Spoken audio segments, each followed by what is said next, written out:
Okay, great. Can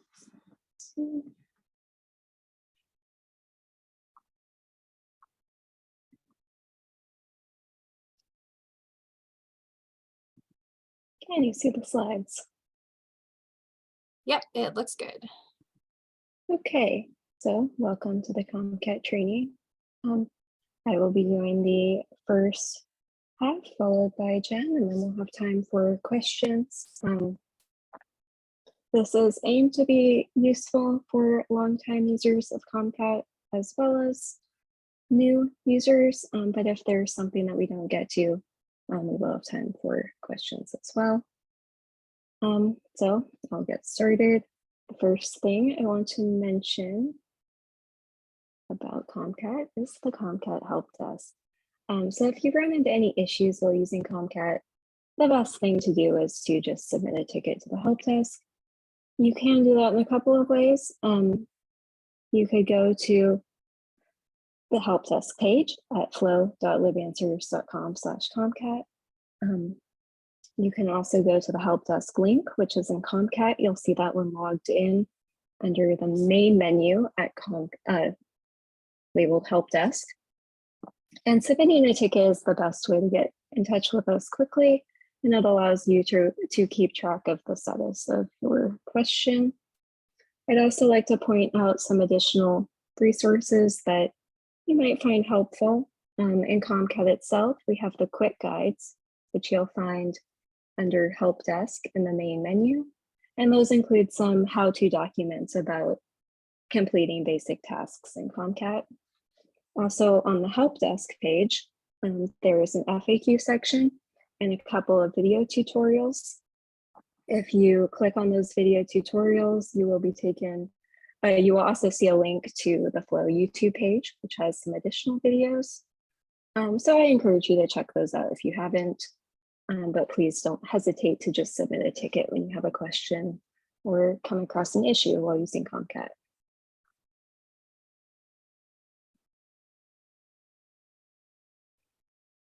Going into ComCat itself, and we'll talk a little bit about logging in, how patron accounts are created, and how to log in using the ILL staff and admin accounts. There are a few key things to know about patron accounts in ComCat. The patron will use the same login information to log into ComCat that they use to log into their local library. So if that's their barcode or username, that depends on the network, but they will use the same credentials to log into ComCat that they use at the library. The first time that they log into ComCat, an account is created for that barcode, and it will be created with a home library that they choose from the drop-down menu the first time that they log into ComCat. So patrons can choose any home library from their network the first time that they log into ComCat, but they can't change that in the future. So that will be their home library in ComCat. However, if the patron does decide that they like to pick up ComCat items from a different library in their network, they can change the pickup location on a request. They just won't be able to change their home library in ComCat. Something else to note about logging into patron accounts, if the patron loses their library card or it expires or they get new credentials for some reason, they will need to create a new ComCat account with that new barcode. And the exception to this would be networks that have the lookup user enhancement enabled, CWMRs, MBLN, Noble, and now MBLC. But for anyone else, patron barcodes are not automatically updated in ComCat. So if the patron gets a new one at the library, they will need to create a new ComCat account with those credentials. Going on to staff accounts. Staff accounts are a little bit different than patron accounts. The login information isn't related to anything that you use in the ILS. The first time that you log into the ILL staff or admin account, you can use the password userpass. ILL staff or admin are not case sensitive. But when you log in with user pass, it will prompt you to set a new password. Both the ILL staff and admin accounts do have some additional permissions beyond those of patron accounts. And we'll talk a little bit about those when we go on to how to place requests. But at a basic level, the staff and admin accounts can access the staff dashboard, the request manager, some ILL statistics, and see the reports page where Flow uploads reports that we compile each month. The ILL staff account can also access the ComCat help desk link, quick guides, and use the blank ILL request form. The admin account can do everything that ILL staff can do, but they can also view patron information for their library's patron accounts in ComCat.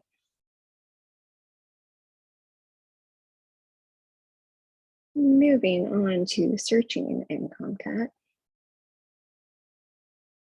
There are a couple useful things to know about searching. ComCat does use the Z39.50 protocol to search its resources, which are called Z targets. And what this means when you're completing a search in ComCat is that the search results that you see are going to be live. So every time you complete a search and you see that an item is available or not available at a library, you're seeing that item status in that library's ILS at the time. So that's a good thing because it's accurate. But one of the downsides is that because ComCat is looking through many different systems at the same time and giving you live results, it can take a little bit longer to load those results than you might want it to. And the other thing I'll mention is that because you're searching several different catalogs at the same time, not all catalogs support the same kinds of searching. So that's something to keep in mind when completing searches in ComCat. This is the basic search bar that you'll see in ComCat. You do have a couple of different options for how to complete a search. You can do a simple search by just typing in this box and maybe selecting some criteria. You could also go to the advanced button for an advanced search. In the more simple search, you can use this icon on the left that looks kind of like a stack of pancakes to limit which libraries that you're searching in. You'll see this screenshot that shows that you can check or uncheck libraries to search in. You can also use this caret on the left to change the field that you search in, such as to title, author, subject, etc. Once you press the magnifying glass and begin the search, you will see the search results screen. A couple of things to know about this. You'll see these filters that you may be able to apply to your results on the left. Those options will change depending on the search, but they might include options like the ones that you see on the screen. You can change the appearance of the results using the gallery view, which is the default, or the list view icons on the right. You can modify the search by clicking modify search, which would take you to the advanced search screen. And you'll also see this add additional results button at the top. So when ComCat first loads the search, it will be showing you the preliminary results, not necessarily the best or the most relevant, simply what it shows you first while it continues searching in the background. So when this add additional results button appears, ComCat has finished searching. You can click this button and load all of the results. Search results are clustered by title. So if there is a small difference between title in two different resources, this might affect whether or not they're clustered together, as you can see in this example. If there are multiple resource types, for example, the archival materials, audiobook, book, etc., those will be listed in that cluster so that you can see what kinds of resources are included. If there's only one resource type listed in the title, as shown in this example, you can request or add the item to a list directly from the screen using those icons. Otherwise, you would need to click on that item to go to the full record display to be able to request it, because ComCat wouldn't know which format of the item you wanted to request. So moving on to that scenario, we have some different formats of this item: book, DVD, ebook, film, etc.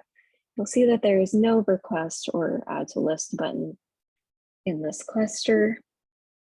In this case, we would click on one of those formats or the cover art to go to the brief or full record display, which we will see in the next brief. This is the brief record display. Clicking on an item in the brief record display. Oh, no, going back to the brief record display, sorry. You'll see that the network, you'll see the network that owns the item and its format. You will be able to request from the screen, and you'll see some basic information about the item, such as title, publisher, etc. But if you click on the cover art or the format from the brief record display, you can be taken to the full record display. And that has the most information about the item. This will include information about the owning libraries and where to find it, general information about the record, the full MARC display, and sometimes it will pull in some Goodreads reviews about the title as well. The information that you see in this full record display is specific to the owning network, so it shows the item record as it appears in the owning network's ILS. So to make this a little bit less abstract, I can do a little demo of a search so that we can see what this actually looks like in ComCat.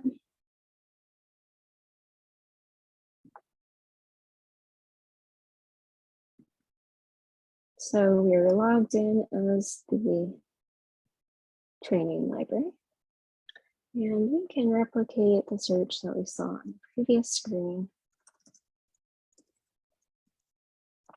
You'll see that as I type in a title, I'll get some suggestions of strings that I could choose, which I won't pick in this case. I can change the search field from keyword to something else. I'll go with title. If I wanted, I can use this icon to select the resources that I wish to search. And I could also choose to go to the advanced search screen. So completing the search, we can see that ComCat is searching different resources. You might see a countdown. It was pretty fast in this case. And initially it showed us those preliminary results, and now it has finished searching in the background. So we can click add additional results to see everything. And as I mentioned, the preliminary results were not necessarily the best or the most relevant, simply what you get shown first. Now that we have all of the results, we could choose to apply some filters using these options on the left. For example, if we knew if there is a specific network we wanted to look in, or we wanted to simply see less results and apply some filters for author, subject, etc.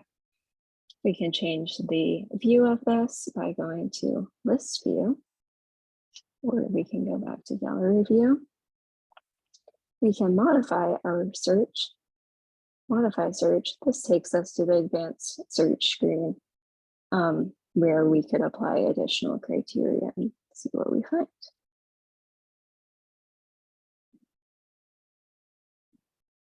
So we see that these items are clustered by title, and then they show the formats of that title. We can look at this first result only has one format type book, and so we could request it directly from the screen or add it to a list. The second item does have multiple formats, so we don't have that option.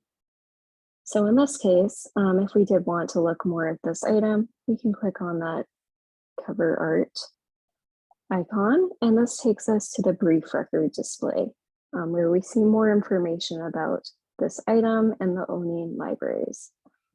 So these are broken up by the owning network. For example, this first item on the list, Blueberry at Clams, we have the option to request from the screen, and we can see more information about if the item is available. This next one from MVLC again, and so on. We can click on the cover art again from this display to be taken to the item record, the full record display. And this is the item record from MVLC because that was the one that we clicked on from the brief record display. And now we have more information about the title, where to find it, the owning library, a marked record, and so on. And so one thing that's good to note about this screen is that when you decide to place a request while looking at this item record, this request isn't only going to go to MVLC or specifically to this public library. It's going to be sent to all of the networks in ComCat, but it's using the information from this item record.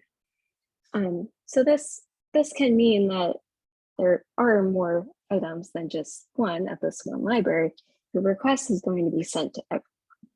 It also could mean that maybe there's a mistake in this item record, maybe a number is wrong, or there's some inconsistency, and then ComCat will try to match that information with the information from all of the other networks, and it may encounter an issue because there is a mistake with the information from the original item record that it used.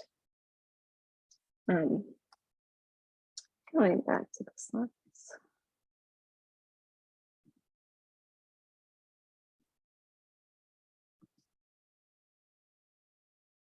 We can move on to requesting items. We'll look at requesting items as patrons, requesting items as staff on behalf of patrons, and talk a little bit about network handling. When you request an item, ComCat builds a lender list using all the possible copies of the item it can find.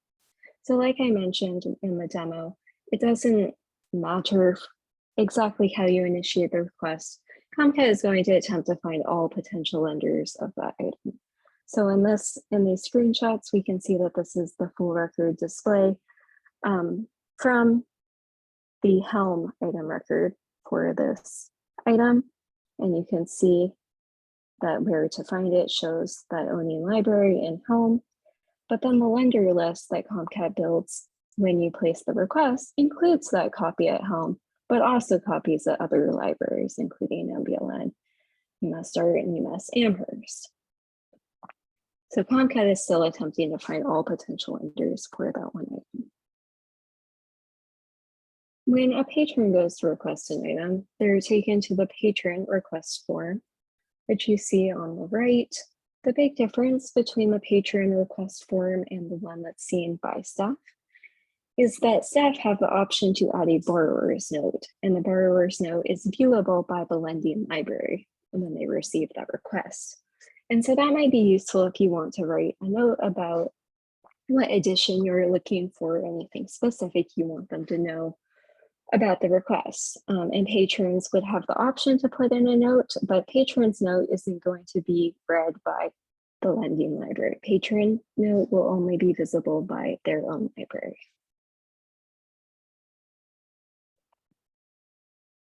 As I mentioned, the ILL staff and admin accounts do have some additional permissions when placing requests. So if you're logged into the staff account and you place a request on an item, You will first be taken to the patron lookup screen where you can put in the information about the patron to find their account to be able to place the request on their behalf. There are some advantages to using the staff account to place requests on behalf of patrons. You don't have to log in and out of an account to be able to place requests for multiple patrons. You can do that all from logging into the staff account once. You can place requests for multiple patrons, and you also have the ability to override certain messages that the patron will see. For example, to place a duplicate request or place a request for an item that might be owned in network already, or you could place a request for multiple copies of an item.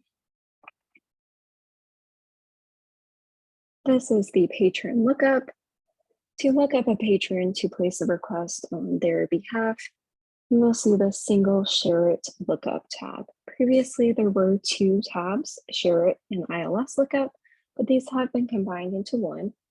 To look for a patron, you enter the patron's barcode. If the patron has never logged into ComCat before, entering their credentials in the patron lookup will create their ComCat account.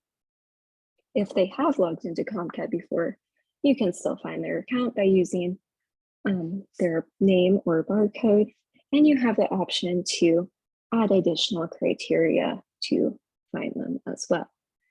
And you do not need the patron's PIN to place requests on their behalf.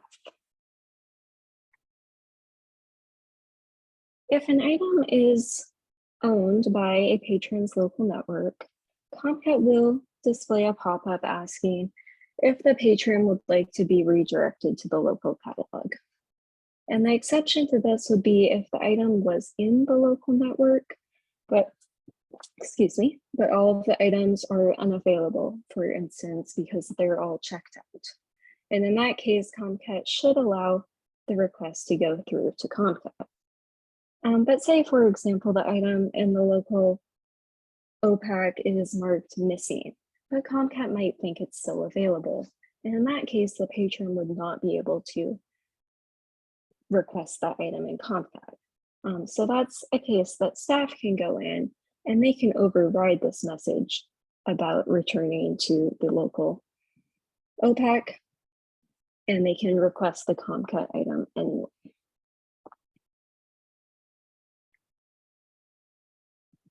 And now I will turn it over to Jen for the second half. Thank you. Share my screen.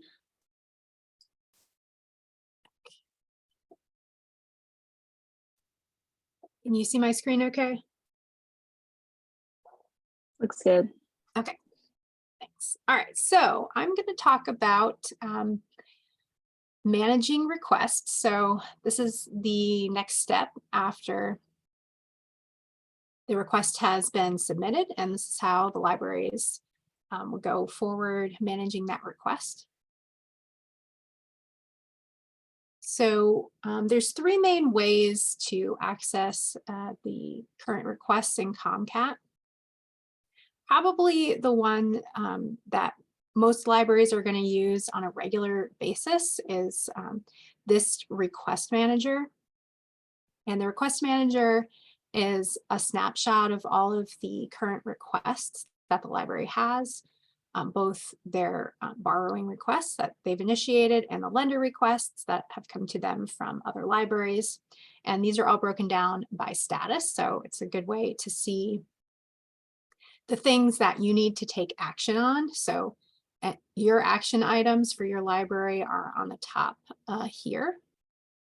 And then items that are awaiting a response from your trading partner would be on the bottom of that screen. So they're not things that you need to act on, but things that you're waiting for a response on. The next way to access requests is there's a browse feature. So you can browse other requests regardless of status. There's a browse for borrowing requests and a browse for lending requests. And on that screen, you can also filter those requests by title or change how they're sorted. So that's another way just to look and see what current requests are. And then the final way, which is what I use the most, but if you're working on a specific request and you have that request number, you can just search for it specifically under the request search. And I'll just kind of show what these look like. Here we go. So this is the staff dashboard. You'll be able to access that with the staff account. Under the ILL admin menu, you'll probably see fewer options here, but the request manager is always going to be on the top. We'll go here.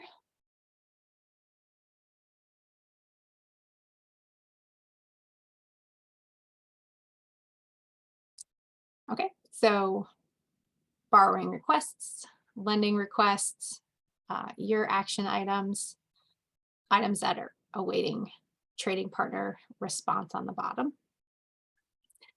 All of these links are clickable, and it's going to tell you how many requests you have in that status. So if I were to click on these pending links, for example, that will take me to a screen that's going to show all of these. And from here, you can update the statuses directly if you'd like to do that. We go back to the dashboard. There's this borrower section and a lender section. So that's where you'll see this title browse and the request search. So if we open up the title browse, we have this here. We can sort of filter these if we're looking for something in particular. Or we can kind of change how they're sorted. And the global request search. Yeah, so you just would enter your request number here to search that. Okay, back to slideshow. And so the life of a borrowing request, I'm actually going to go show a different graphic for this. So for borrowing requests, that's going to be ones that have been initiated by a patron of your library directly, or maybe like Raina showed, the library has placed that request on behalf of a patron. So pretty much the first thing that's going to happen is the item is going to arrive from the lending library in the shipping bin. The next thing that you will do is go into ComCat and change the status of that request to received. And doing that triggers two things. So ComCat's going to send a message to the ILS that creates a temporary item record in the local system for the requested item. And it's also going to place a hold on the patron's account for that item. At that point, the item would go on the hold shelf. It would be checked out by the patron. Patron uses the item, returns the item. So at this point, there's no need to check that item in the ILS. One of the things that is nice about ComCat is it does automate a lot of those actions that you would normally have to do yourself in the ILS. So pretty much the only thing that you really need to do is that checkout of the item to the patron. When they bring it back, you can just go into ComCat, change the status of that request to returned. That's going to trigger ComCat to send a message to the ILS that will check that item in. It's discharged from the patron's account. And depending on the network, for the temporary item record, that may be automatically deleted at this point. Other networks may have like a monthly process that deletes those old records, so it really just depends. And then you can go ahead and take that item, put a routing slip with it, place it back in the bin for shipping back to the lending library.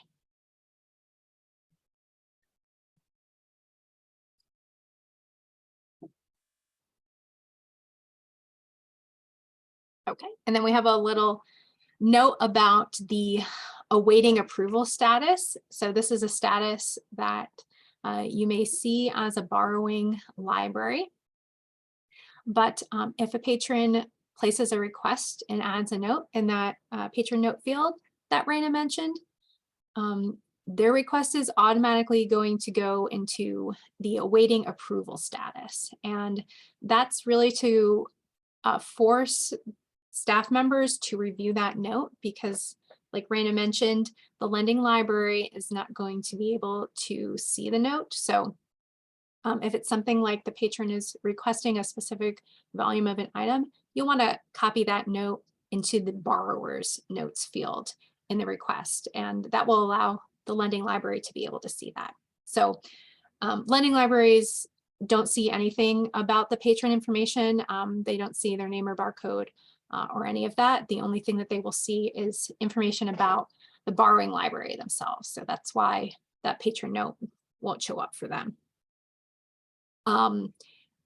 If a request goes into that awaiting approval status, it does stay there indefinitely until a staff member goes in and marks, changes the status to approve send.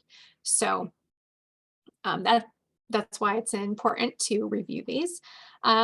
There's a couple other situations where a request might end up in the awaiting approval status. So if the request was somehow placed by someone who was a guest and was not logged in at the time, it will go into that status. There is also a way, and I don't see this done very often, but there is a way to change the permissions on a patron's account so that all of their requests go into the awaiting approval status automatically. So that might be necessary in the case of a problem patron. So for special circumstances, that can be done.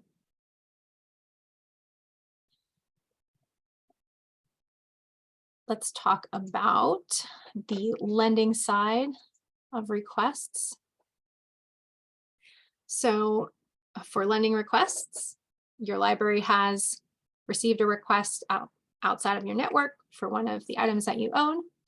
And you'll see that the request is going to be in pending status with your library. So the next thing that you'll do is retrieve that item from the shelf.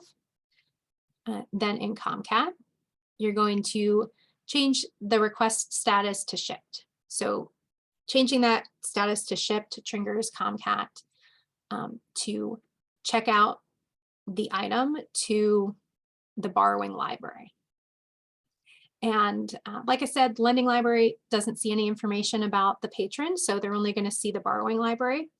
And each network has a list of all of the other libraries from other networks as a library as patron record in their ILS.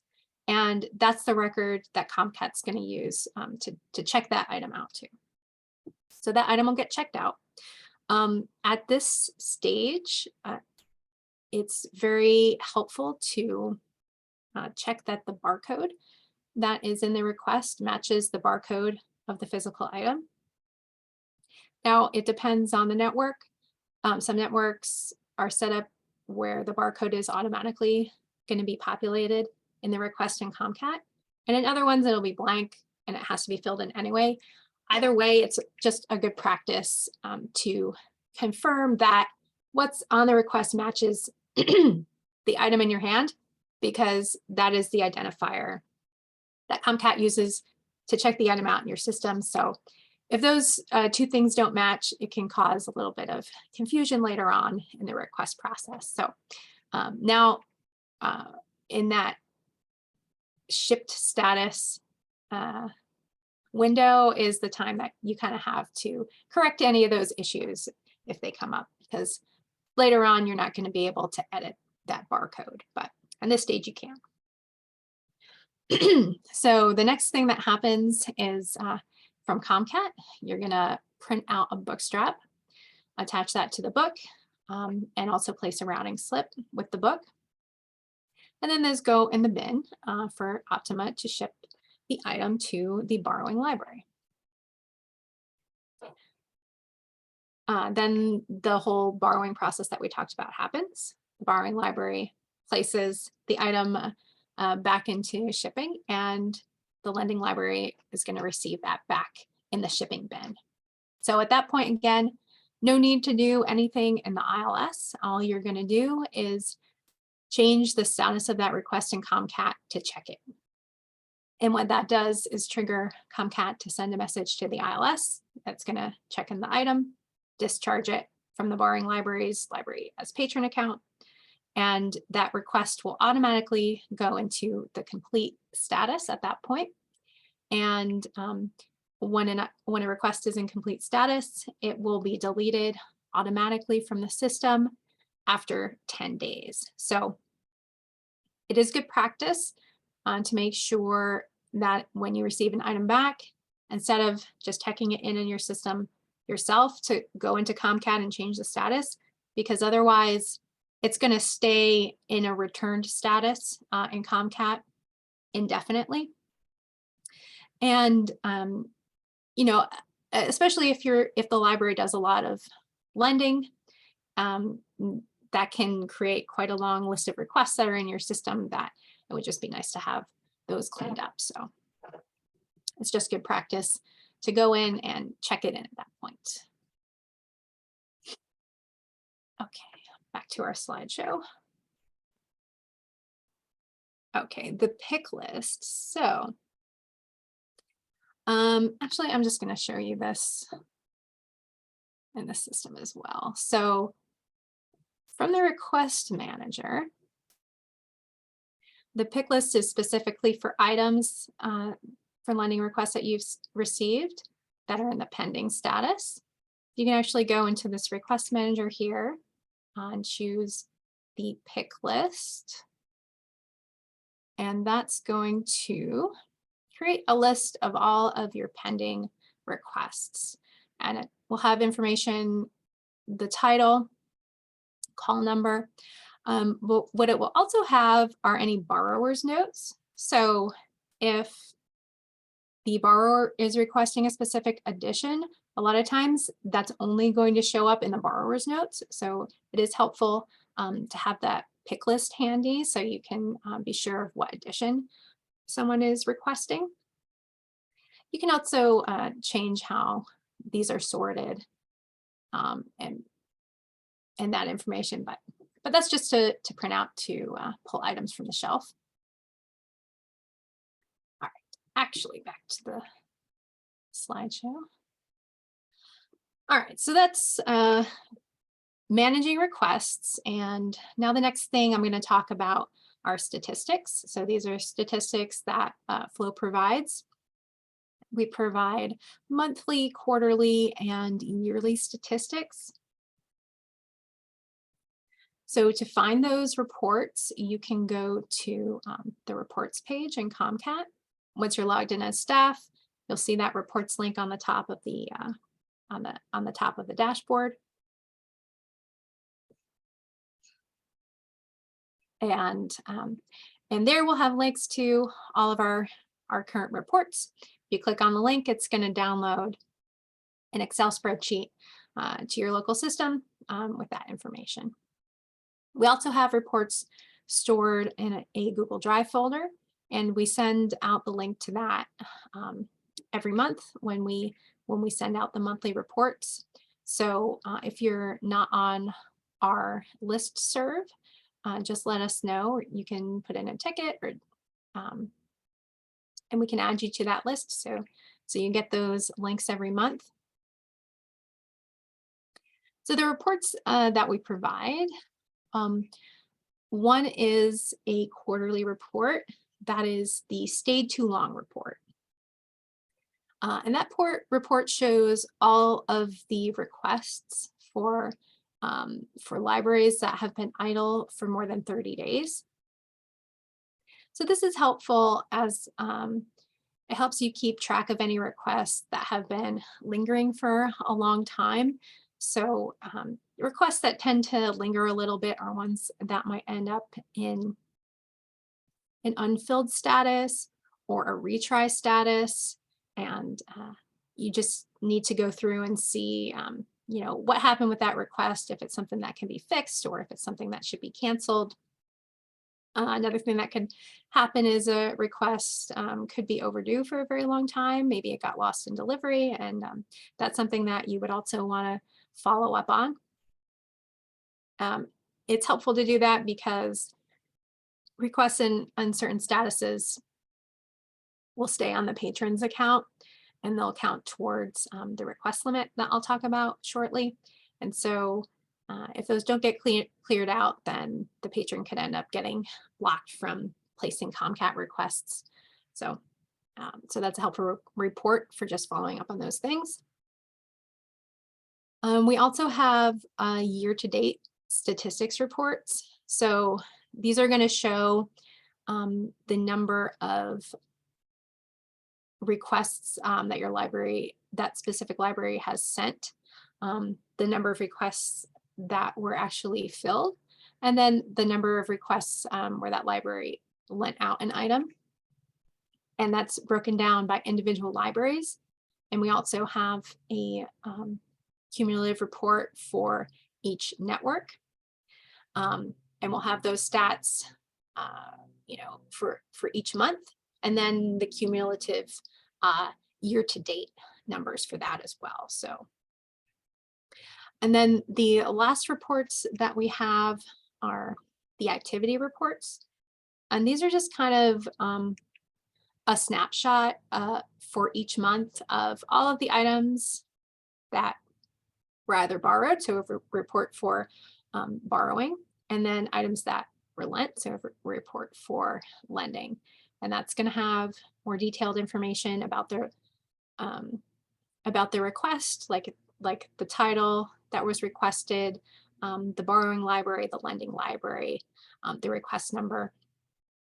So that can be kind of helpful if it's a situation where, and I've seen this happen fairly frequently, where the lending library may have accidentally marked a request check-in prematurely, and that triggers the request to go into the complete status and it's deleted. So maybe your library received a book back in delivery and that request isn't in the request manager anymore. You can actually kind of use these reports to look up that request information if it's not available on ComCat currently. Okay. So now the advanced topics. We're going to talk about the full record display on the request, including the lender list that Raina talked a little bit about, where you can find information to contact your request partners, and the history information of the request. All right. So the lender list. So the lender list is a list of all of the lenders that ComCat has found for a particular item. And the lender list is made up of this lender string.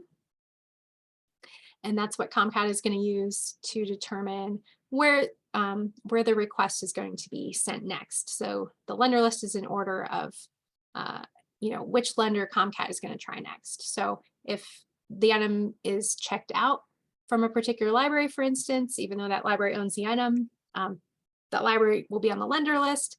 ComCat will go to it. If the item's checked out, it will move on to the next lender in the list. The components in the lender string. So the library code. The library code is something that you can see at the login screen of ComCat. So it'll show the library code and then the library name. But that information is going to go first in the lender string. The next thing in the lender string is this days to respond. This is always the same. By policy, each library has 4 days to respond to a request. If the library doesn't respond, so it's pending at that library for more than 4 days, it's going to move on to the next lender in the list. The next part of the lender string is this call number. That's just the call number for the item. And the final part is the system number. So the system number, you can actually see in the full record display. It'll be listed on the top here. So that's where you can find that information. And so for the most part, libraries and librarians are not going to need to know this information about the lender list, but there's a few situations where it could be helpful to know. So if you are creating a request from a blank request form, which we haven't really talked about, but is possible. So there's this link at the top to just create a blank request and fill in all of the information yourself. If you're doing that, you will be required to add a lender list in this format and choose the lenders that you want that request to go to. If you have a request that's ended up in an unfilled status, and I'll talk more about that in a little bit, there actually won't be any more lenders on the list. And maybe you've done some research and you found, oh, it is actually available from some other libraries. Now you can manually add those lenders to the lender list yourself and resend that request. So that's why it might be helpful to know that information, but for the most part, probably not something that you have to know. And we do have some information on our help desk with the lender string broken down, if that's something that you're interested in looking at again. All right, so the next thing here, contacting request partners. So this is an example of the lender's full record display.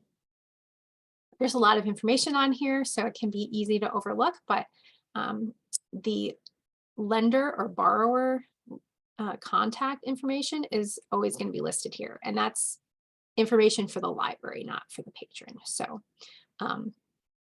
so usually email and phone number. So if a library ever needs to reach out to the trading partner while working on a request, you can certainly do that at any time. Some reasons that you might want to do that, maybe you've sent the item out to the library and it's overdue and the status hasn't been changed in ComCat, and maybe you would want to reach out to that library to find out, did that book actually arrive and the status just didn't get updated, or is it missing a delivery, and now we have to take the next steps to deal with that lost item. So these are for active requests. If you would like to view any contact information for libraries when there isn't an active request, you can actually do that under the ILL admin menu. There is a link to search for the library information. So you can search for that information directly. All right. And the last thing we'll talk about here is the history information. So this is going to be on the bottom of the request details page. And this is going to show each time that the status of that request was changed for whatever reason. And it will give information about the date and time that change was made, the status was, and who actually made that change. So sometimes that change might be initiated by a staff member. Sometimes it might be initiated by some kind of automatic process. So the oldest changes are going to be on the bottom and the newest will be on the top. So if we're reading this example, so this first event is when the request was placed initially. This is the library code for the library where the request was placed from. And in this case, it was placed by the patron. So normally that will have the patron barcode in that case.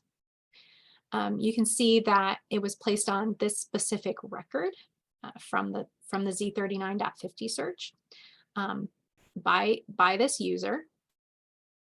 And it was in this status awaiting lenders. So that's always going to be the first status that any request goes into while ComCat is building that initial lender list. Then you can see about a minute later, ComCat finished the lender list, it added those lenders.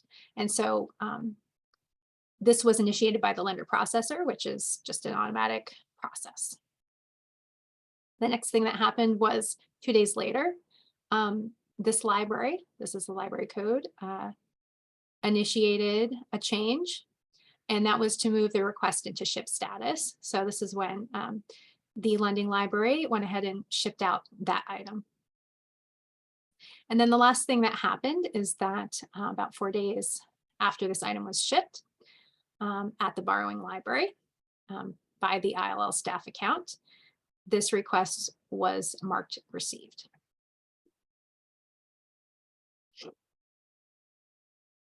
Alrighty, so let's talk about some ComCat policies. As I mentioned, patrons are only allowed a maximum of 10 active requests. There's a few different statuses that count as a request being active, but in general, a request is going to be active from the time that the patron initiated it to the time that the request was canceled and deleted, or to the time that request was returned to the borrowing library by the patron, and the borrowing library marked it returned in ComCat. If a patron tries to place a request after they've reached that maximum 10, there's going to be a pop-up that's going to block that request, saying that they have too many active requests. Again, that's why it's a good idea just to clear out requests and move them into cancel or delete status so that they don't stay on the patron's account longer than is really necessary. So for the loan period for ComCat items, that is a 56-day loan period. So that starts from the day that the lending library marks an item shipped in ComCat and it's checked out to the borrowing library. So that is accounting for about 14 days for travel time from the lending library to the borrowing library, 28 days for the item to be checked out to the patron, and then another 14 days of travel time back from the borrowing library to the lending library. ComCat does not allow items to be renewed by policy. If you are changing the status of a request, you will see an option to renew that request, but in ComCat, that's not allowed. So if you did try to submit that renewal, the policies in the ILS should block that.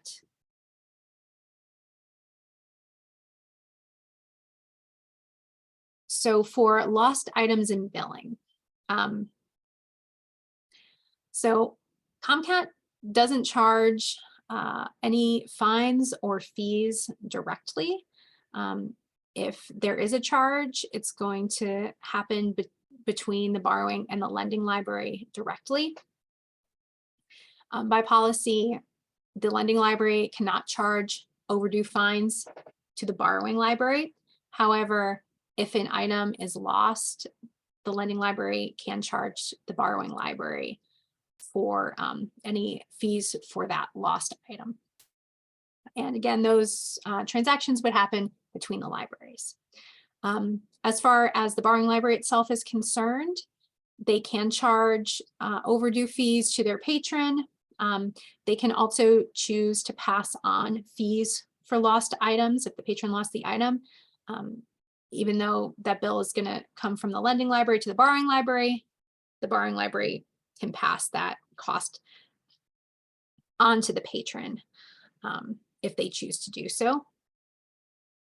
So ComCat doesn't have any ability to bill for items. That would just all happen separately. In the case that a book might be lost in transit, the the lending library can actually file a claim with Optima. And so in that case, Optima may actually pay the fee for that instead of the borrowing library. It really depends on the circumstances, but that is another option. Okay, and we are into miscellaneous topics. So retry status versus unfilled status. So this is a pretty common status for a request to get stuck in either retry or unfilled, but there is a difference between these two. So this is primarily for borrowing libraries to be concerned with. The retry status means that if none of the lenders in the lender list are able to fill that request, but the item might be available from those lenders in the future, it's going to end up in the retry status. So for example, if the copy at the lending library was checked out, but it could be available again in the future once it's checked back in, then that's going to be a situation where a request might be in retry. Another reason might be if the lender missed that 4-day response deadline, that'll end up in retry again as well. For unfilled, that means that there may not have been any lenders available for that item. It might mean that that request went to a library and the library marked that request unfilled. So there's a few reasons why a library might do that. That library might also be temporarily closed for long enough that the request would expire before the library was going to open again. In that case, that request is going to end up in the unfilled status, and there will be no more lenders in the lender list. So that's a case where if you're going to be investigating, why is this request unfilled, and you find that there are some potential lenders that ComCat didn't pull in, that you can actually add those lenders to the lender list yourself and change that back to approve send.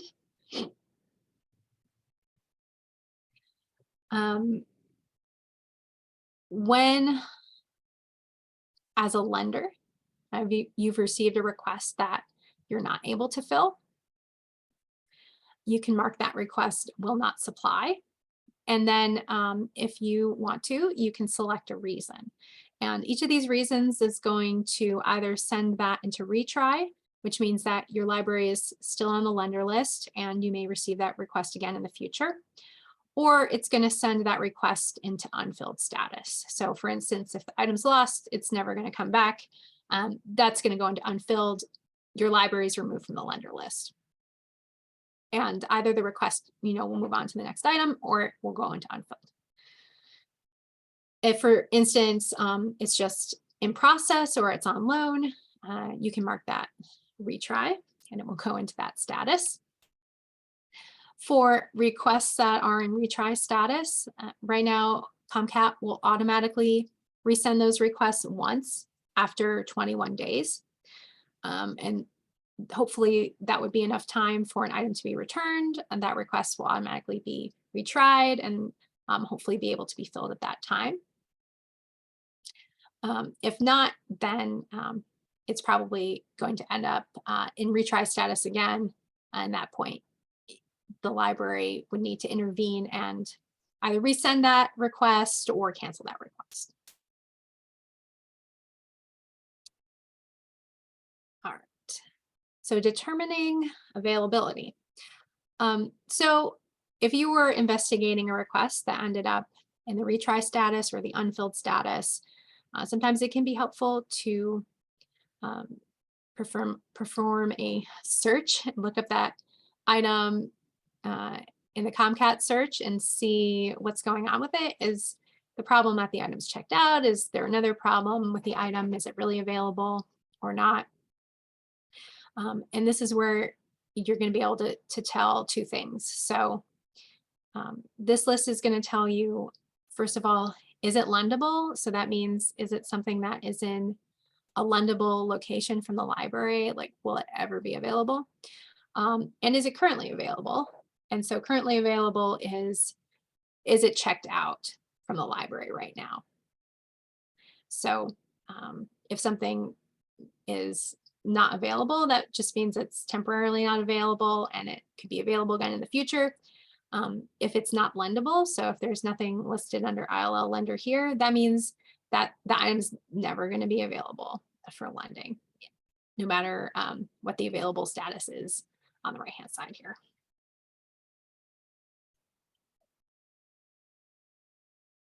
And the last thing I'm going to talk about is the participant record.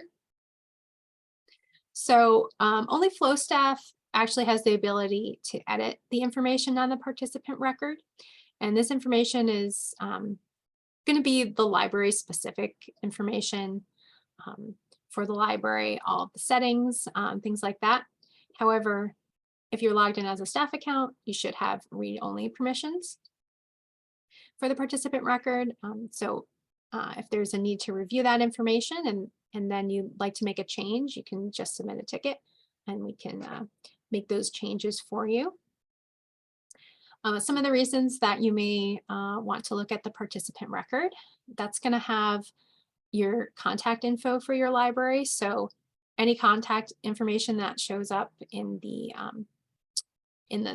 search or in the request record for a trading partner, that's going to be pulled from the participant record. So that's going to be this contact information here. The other thing that's on the participant record is the holiday list. And what that is a start and end date for libraries that are on holiday. And what being on holiday means is that a library is not going to receive any lending requests during that time. So, libraries that maybe they're on spring break, or a school library that's on a summer break may be on the holiday list, or if someone is going on vacation and they're not going to be able to process any lending requests. So we can set that up for you. And if you'd like to check if there are any holiday dates currently active, you can do that on the participant record. And then the last thing that might be useful to look at the participant record for is going to be notices. Most libraries will be using their local ILS for notices, but there's a few cases where they may have a ComCat notice set up. So notices to patrons, specifically for requests in ComCat that have been canceled, is a pretty common one. And then notices to staff. So some libraries don't receive actual holds in the ILS when they receive a lending request. And so instead they have an email set up so that they receive an email notice every time there's a lending request. So you can see in the participant record all of the notice triggers and the notice templates that are used for the notices that are sent out in ComCat. Okay. And then, so that's the end of our training presentation. And we're pretty much on time, so that's good. So we just have this last little bit for questions if anybody has questions.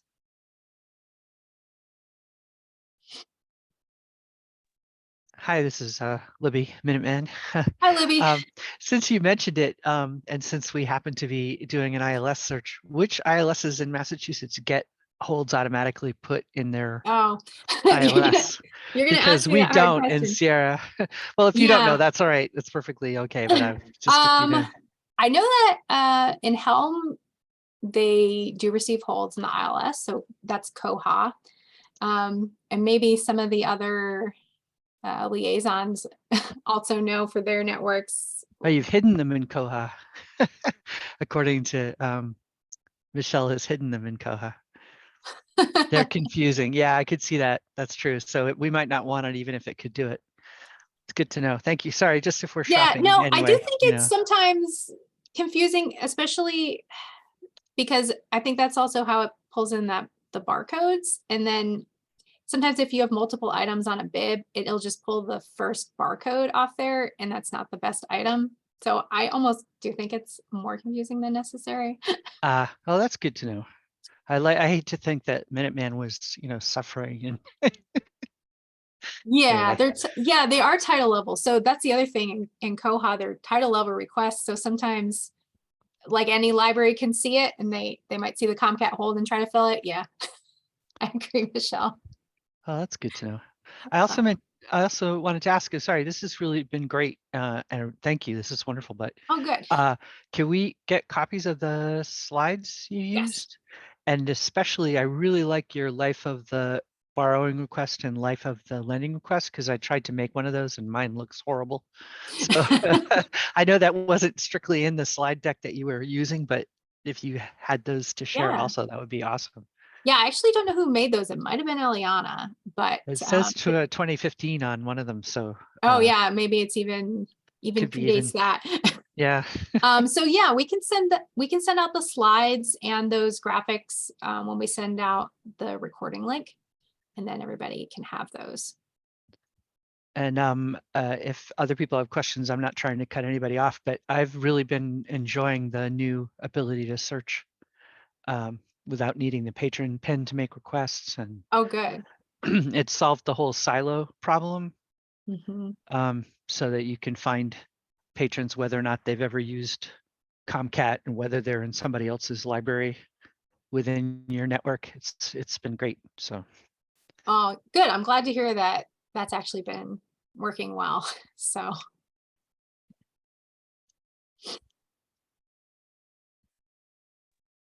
I should probably know this, but the year-to-dates reports, are those by fiscal year or by calendar year? oh yes, so those are by fiscal year. So they start in July 1st and end June 30th.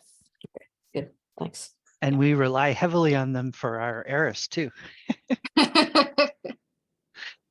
Thank you. Yeah.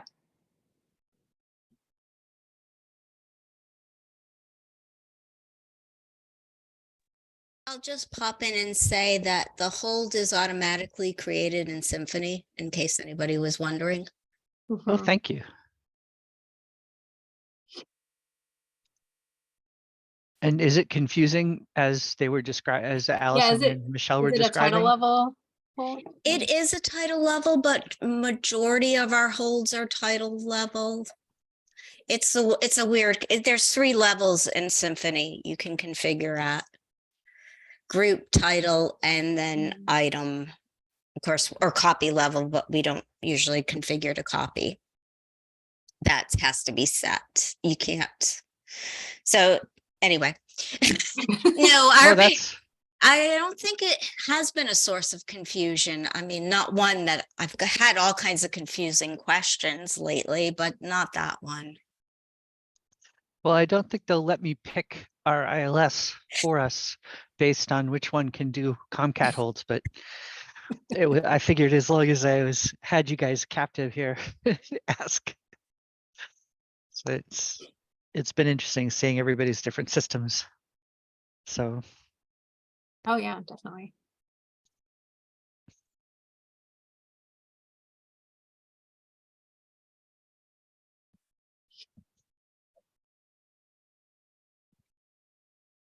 So do you have any other questions? If not, I guess I can give people back a little more time in their day.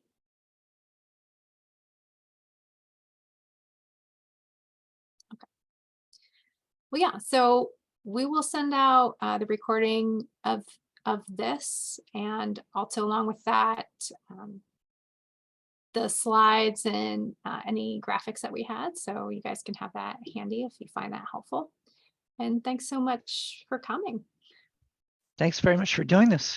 Yeah. Thank you. No problem. Have a great afternoon. Take care. Bye.